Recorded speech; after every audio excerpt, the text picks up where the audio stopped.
Alright, I'm making this video because there's pretty much zero information online about how to disassemble or drill and tap for hydro assist a f550 steering gearbox. This one's out of a 2011 Ford f550.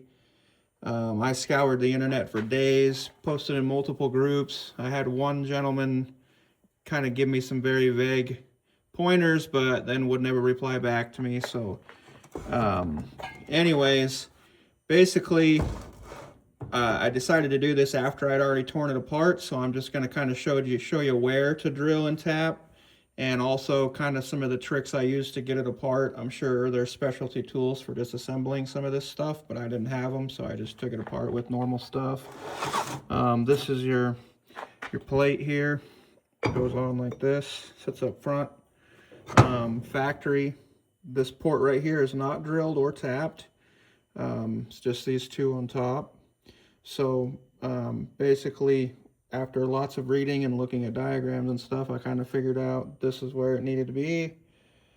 I don't know if you can really see it, but I used a 7/16 drill bit to drill down through there part way. You don't want to go all the way through. And then I had to drill this hole at an upward angle towards it. So you want to stay out of the face there for the piston stop. But if you go too far down, you'll end up, if you go too far down with this hole, you'll end up in that groove right there, which will feed it constant pressure from the pump, and you don't want that. So this one here is drilled down, and then this hole is angled straight up towards it. So you can kind of see there now finally. Then this one, I believe this is where I'm going to put it. But I believe you should be able to pretty much put this hole anywhere from about this part, which you can see inside the housing here where the piston slides. It stops, short of this hole here. So you should be able to pretty much put this port anywhere back. I mean, if you really wanted to, you could probably use this factory drilled and tapped hole here, but it's pretty small. But that's where I put it. You could put it there, you could put it there. You can't put it right in the center because there's a spot there for the end of this guy. Just trying to think of anything I can tell you guys to help you out. Obviously, I just sized my hole to be a couple sizes bigger than the inside diameter of my AN fittings here, because there's really no point in going much bigger than that. This fell off when I was doing it, so just in case it happens to somebody else, it just goes washer, then the roller bearing on there like that. This goes on the very bottom of the housing.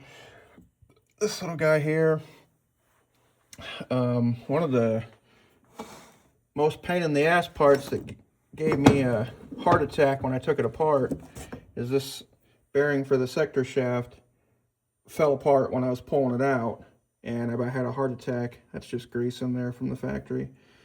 I about had a heart attack, but it turns out it's actually pretty simple. It's just got these little plastic springs in there.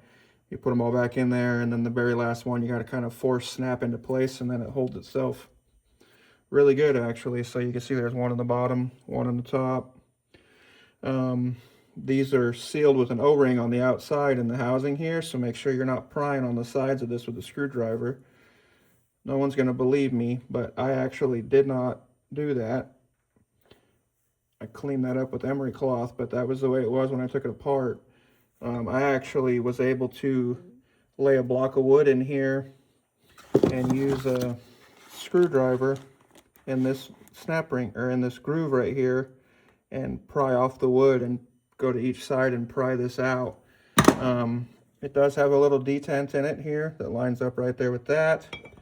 All these little dust seals that are in there, they're kind of a real strange deal. They just kind of popped out with a screwdriver. I have a feeling getting them back in is going to be real fun because this part's real stiff plastic. There's just two snap rings, one on each side that holds these in place. That's really all I can think of to help anybody. If I had more time, I'd do a complete assembly video, but I'm hoping that this is the information that people need, and I did mark the orientation to the housing, where everything was at when I took it apart, just in case. It's not the worst idea. So like I said, I couldn't find any information out there at all. I called a few companies. Everyone said it was proprietary information and they wouldn't give it to me. So because of that, I decided to make this video to help out some DIY people that want to do it themselves without spending $1,500 on a gearbox. So hopefully this is helpful to someone, and if you have any questions, feel free to ask. Thanks, guys.